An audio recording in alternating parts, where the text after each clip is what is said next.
Assalamualaikum warahmatullahi wabarakatuh.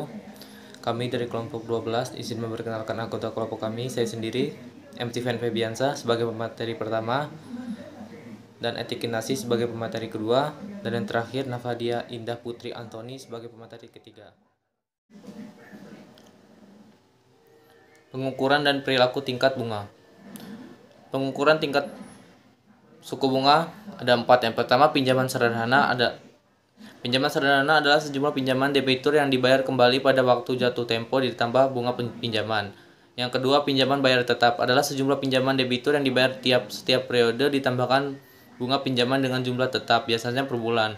Dan yang ketiga, obligasi kupon adalah penerbit atau penjual obligasi membayar bunga tetap kupon payment kepada pemegang obligasi setiap tahun dan nilai nominal pada waktu jatuh tempo. Dan yang terakhir, obligasi diskon atau tanpa kupon adalah obligasi tanpa kupon yang dibeli di bawah harga nominal dan dibayar lagi sebesar nilai nominal sesudah jatuh tempo. Lalu perilaku tingkat bunga. Perilaku tingkat bunga juga ada 4. Yang pertama, faktor penentu permintaan aset. Aset aktif atau aktiva adalah bagian dari kekayaan yang bernilai. Ada 4 faktor yang mempengaruhi permintaan aset, yaitu kekayaan, ekspektasi imbal hasil, resiko, dan likuiditas. Yang kedua, lalu permintaan dan penawaran obligasi. Analisis penentuan tingkat bunga digunakan untuk menurunkan permintaan dan penawaran obligasi. Tingkat bunga berbagai sekuritas bergerak secara searah atau berhubungan positif, sehingga analisis penentuan tingkat bunga cukup pada satu sekuritas, yaitu obligasi. Analisis permintaan obligasi digunakan untuk memperoleh kurva permintaan obligasi, yaitu hubungan antara jumlah permintaan dengan harga obligasi. Lalu yang ketiga, perubahan keseimbangan tingkat bunga. Perubahan keseimbangan tingkat bunga terjadi akibat perubahan permintaan dan penawaran obligasi. Ada 4 faktor yang mempengaruhi terhadap permintaan obligasi, yaitu perubahan kekayaan, ekspektasi imbal hasil, resiko, dan likuiditas. Faktor lain yang mempengaruhi kekayaan adalah kecenderungan menabung dari masyarakat. Peningkatan kecenderungan menabung dari masyarakat mengakibatkan kekayaan semakin tinggi dan akhirnya meningkatkan harga obligasi dan menurunkan tingkat bunga obligasi. Dan yang terakhir, preferensi likuiditas. Penawaran dan permintaan uang. Analisis preferensi likuiditas menjelaskan penentuan tingkat bunga melalui keseimbangan penawaran dan permintaan uang. Analisis preferensi likuiditas dari pasar uang dihubungkan dengan penawaran dana pinjaman pada pasar obligasi. Peningkatan pendapatan menyebabkan peningkatan permintaan uang dan kemudian meningkatkan tingkat suku bunga. Kenaikan tingkat harga akan menurunkan biaya beli real barang atau jasa. Untuk mempertahankan nilai uang real yang dipegang, masyarakat akan meminta uang nominal lebih banyak, sehingga meningkatkan harga akan meningkatkan permintaan uang dan tingkat bunga. Assalamualaikum warahmatullahi wabarakatuh. Perkenalkan, saya Etikinasi dengan NPM 1951020316. Di sini saya sebagai pemateri kedua akan menjelaskan tentang resiko dan term struktur tingkat bunga. Struktur resiko tingkat suku bunga, yaitu yang pertama ada resiko kegagalan, adalah kemungkinan obligasi gagal jual karena ketidaksanggupan penerbit obligasi membayar bunga atau pembayaran nilai nominal obligasi pada saat jatuh tempo. Dan obligasi yang tidak memiliki kegagalan disebut dengan obligasi bebas resiko kegagalan, yaitu obligasi pemerintah. Yang kedua ada likuiditas, yaitu penurunan likuiditas obligasi perusahaan karena sulit diperdagangkan dan biaya penjualannya naik dan mengakibatkan penurunan permintaan. Yang ketiga ada pajak pendapatan. Pajak pendapatan ini dibebankan pada pendapatan kupon obligasi perusahaan, yang sebaiknya pajak pendapatan tidak dibebankan pada pendapatan kupon obligasi pemerintah. Yang selanjutnya ada faktor yang mempengaruhi suku bunga, yaitu yang pertama ada kebutuhan dana apabila bank kekurangan dana, sementara permohonan pinjaman meningkat, maka yang dilakukan oleh bank agar dana tersebut cepat terpenuhi dengan meningkatkan suku bunga simpanan. Yang kedua ada persaingan dalam memperebutkan dana simpanan, maka di samping faktor promosi yang paling utama, pihak perbankan harus memperhatikan pesaing. Dalam arti, jika untuk bunga simpanan rata-rata 16%, maka jika hendak membutuhkan dana cepat, sebaiknya bunga simpanan kita naikkan di atas bunga pesaing. misalnya 17%.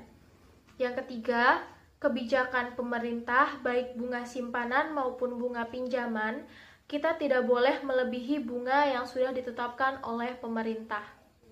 Yang keempat, ada harga laba yang diinginkan sesuai dengan target yang diinginkan. Jika laba yang diinginkan besar, maka bunga ikut besar, dan juga sebaliknya. Yang kelima, jangka waktu semakin panjang, jangka waktu pinjamannya akan semakin tinggi juga bunganya. Hal ini disebabkan besar kemungkinannya resiko di masa yang akan datang. Yang keenam, kualitas jaminan semakin liquid, jaminan yang diberikan semakin rendah, bunga kredit yang dibebankan, dan sebaliknya. Yang ketujuh, reputasi perusahaan, bonafiditas suatu perusahaan yang akan memperoleh kredit sangat menentukan tingkat suku bunga yang akan dibebankan nantinya. Karena biasanya perusahaan yang bonafid, kemungkinan risiko macet kredit di masa mendatang relatif kecil dan sebaliknya. Yang kedelapan, ada produk yang kompetitif. Produk yang dibiayai kredit tersebut laku di pasaran. Untuk produk yang kompetitif, bunga kredit yang diberikan relatif rendah dibandingkan dengan produk yang kurang kompetitif. Yang kesembilan, ada hubungan baik. Biasanya bank melonggarkan nasabahnya antara nasabah utama dan nasabah biasa. Dan penggolongan ini didasarkan keaktifan dan loyalitas nasabah yang bersangkutan dengan pihak bank. Yang kesepuluh, ada jaminan pihak ketiga. Dalam hal ini, pihak yang memberikan jaminan kepada penerima kredit biasanya, jika pihak yang memberikan jaminan bonafid, baik dari segi kemampuan membayar, nama baik maupun loyalitasnya terhadap bank, maka bunga yang dibebankan pun berbeda. Yang selanjutnya ada tingkat bunga murni, premi resiko, dan biaya transaksi.